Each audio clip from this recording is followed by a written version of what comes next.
হ্যাঁ, তারা তো ন্যূনতম একটা জিনিস থাকতে লাগে, গ্যাস টেস নাই।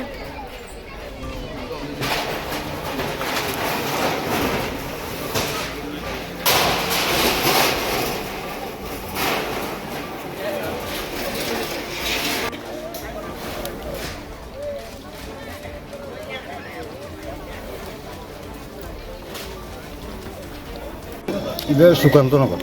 আচ্ছা দাদা, এই যে অগ্নিসংযোগ হয়েছে এটা কার বাড়িতে হয়েছে? যে আমার ছোট ভাইয়ের ঘর। ছোট ভাইয়ের নাম কি? গোপাল মজুমদার। কি করেন তাই? রাজমিস্ত্রি কাজ করে। এই যে ঘরটা জ্বলছে তাইনেরই ঘর। হ্যাঁ, ওনার পরিবারে কে কে আছেন? ওনার পরিবার 3টা ছেলে আছে আর ওরা 2জনে। 3 বাচ্চা, স্বামী স্ত্রী। 5জন টোটাল। একমাত্র এই ঘরে তাদের বসবাস।